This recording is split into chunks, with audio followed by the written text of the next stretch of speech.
Hey guys, I got a how-to video coming at you today. It's how to rewire your riding lawnmower with keeping the key ignition.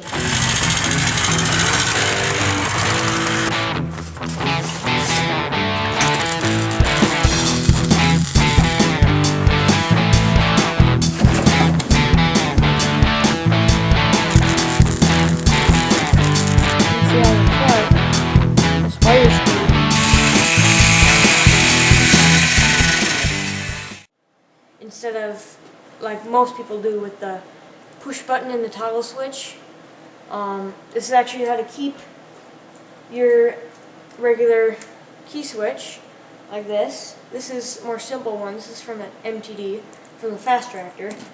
And this is a little bit more complicated one. It's a Craftsman one. It's off the off-road lawnmower, which I'm sitting on here. But it's a little more in-depth process than just the standard push button, but it's easier than all the safety switches and all that stuff that you don't want, because I know I kind of am a guy of safety, but the thing is you don't really have to have safety switches on, first of all, an off-road lawnmower that goes 12 miles an hour, and you don't have spinning blades underneath you, so you don't really have to worry about cutting your leg off or anything like that. So, just to make it a lot more simple, you just take this. What you have to do is you have to test your switch, just so you can see which two wires connect at certain times. So you can, it's basically like there's a bunch of different switches inside this switch. So you basically have to find each switch, like there's two wires that'll be like one switch, and other two wires that'll be one switch. But testing the switch and trying to figure out what you need to do, it's not that hard, but once you just sit down and focus on it, I got it within like 15 minutes. But this one's more complicated because it has a separate headlight switch in here. There's an off position, a headlight position with the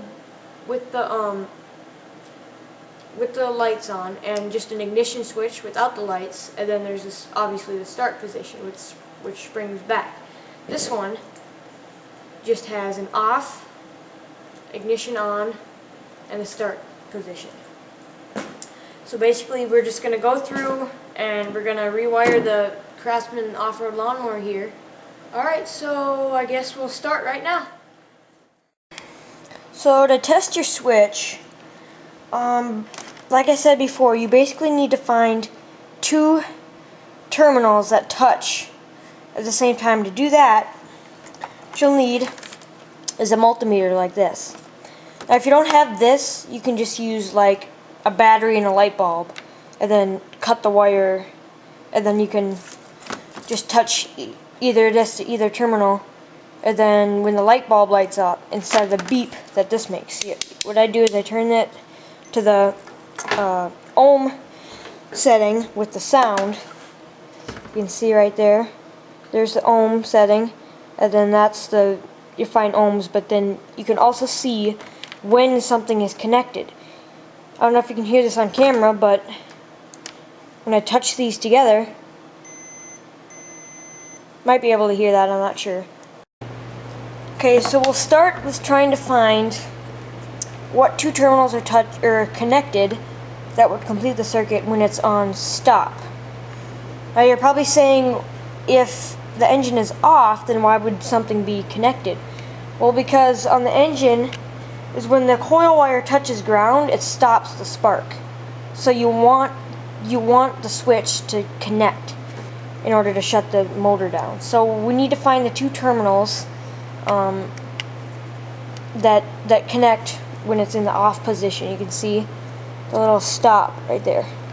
But I've already tested the switch. I know which terminal does which. I'm surprised I actually memorized all these, but just to save time, this is the one that I'd hooked to ground, And then that one is the one that I hooked to the coil wire, because these two connect when you push it. See, I can clamp one onto there, and then this other end here, the tip broke off, so I'll just use the wire. But when I touch it to this, you'll hear it beep. You see that? So that means that those two are touching. Now when I switch it to the light position, light and ignition, these two right here will be touching.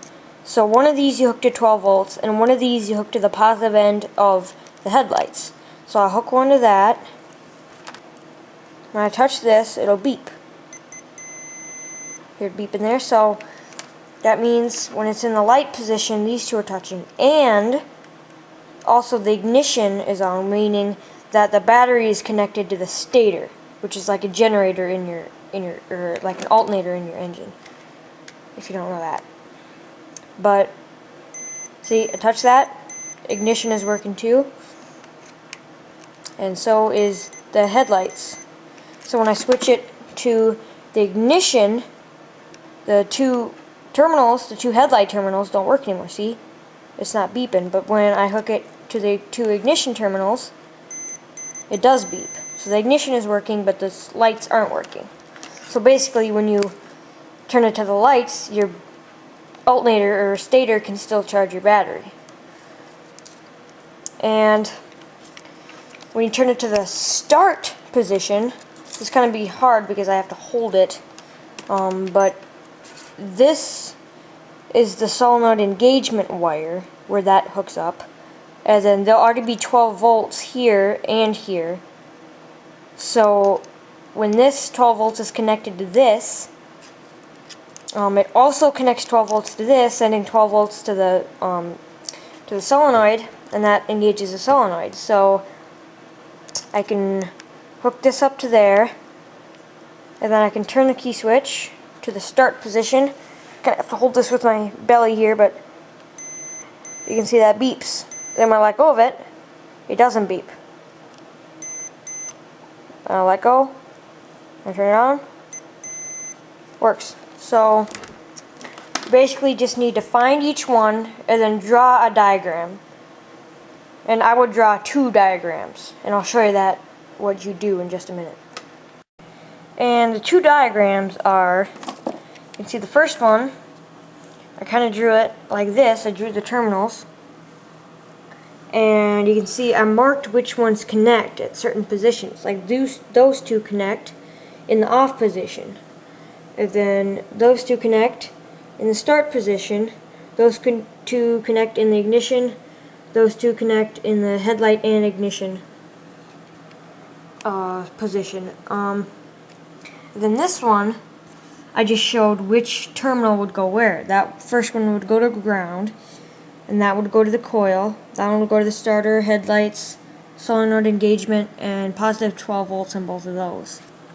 So now that we have our switch figured out and which terminal goes where, what it does, we're gonna strip all the old wiring out of the lawnmower, and we're gonna rewire it. So now I'm going to solder the ground, the first ground. It's already hooked up to the frame, so I just need to solder it on there.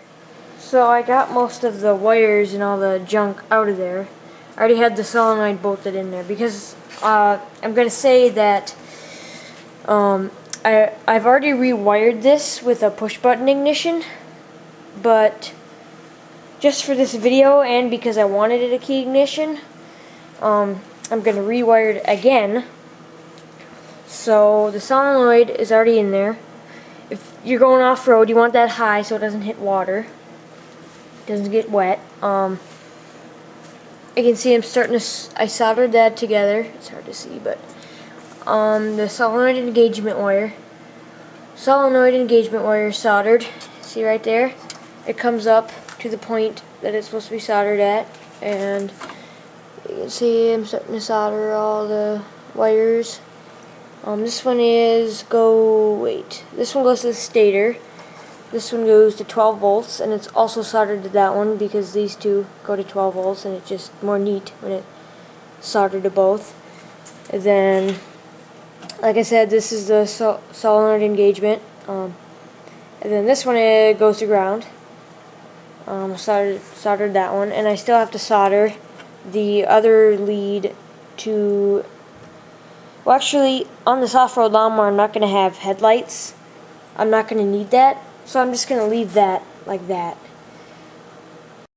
And on this lawnmower, this engine, it has a carb solenoid on it too, which is basically like a fuel shutoff that closes the needle valve at certain times. So that needs constant 12 volts while the engine is running.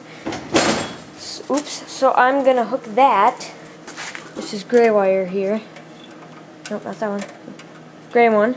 I'm going to run that up, and it's going to hook where this is. So whenever the ignition is on, that 12 volts is going to connect to this, so that'll activate the carb solenoid. And then I still have to wire solder the coil wire onto that. Okay, so my mistake is going to add to this how-to video here. You can see I just completely fried these wires here. And the reason is you have to look for this, and for some reason, while on the off position, while ground is touching the coil wire, while that's touching that, it's also touching this, where I hooked my 12 volts. Because the other side of that would be the stator. I mean, I'll clamp one lead to the ground, and you can see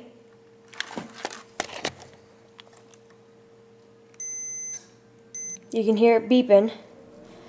So it's touching that, and of course the coil wire right there. So it's touching this and that. So what I have to do is switch it over to this side, because when I clamp this to the ground, it's not touching this terminal. So I have to switch. The stator will have to be on that side, and the 12 volts will have to hook to this side. Because what was happening is my positive battery was just going directly to ground, so the battery wasn't powering anything. It was basically like its own circuit, and then basically the wires get way too hot and they just burn the coating right off of it. I just had white smoke just coming up like this, and I don't know if you can still see it, but it's still smoky in here. But you can see everything is just burnt from that little incident there. So yeah, don't make that mistake. Pay attention to what is touching. Make sure you're not going to make a mistake like that. Alright, so I got it all wired up here. All soldered, all the right way. I haven't put any tape or anything on the wires that are exposed. It's still kind of just hanging here because I want to test it. I'm going to go ahead and turn the switch on and see if it cranks over the engine.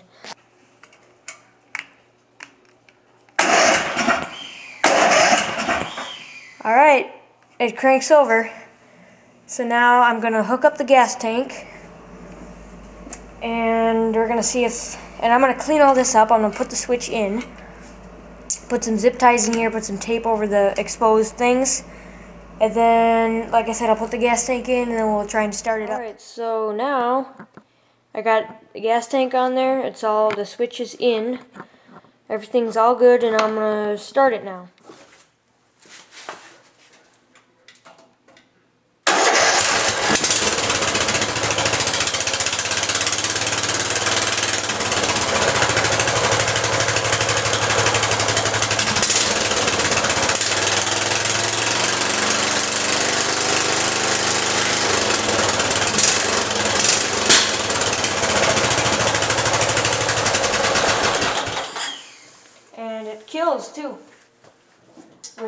the off position. So everything's looking good.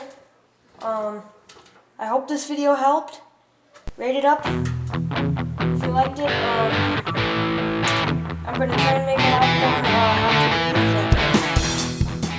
so you guys can get some good information. But see you next time, guys.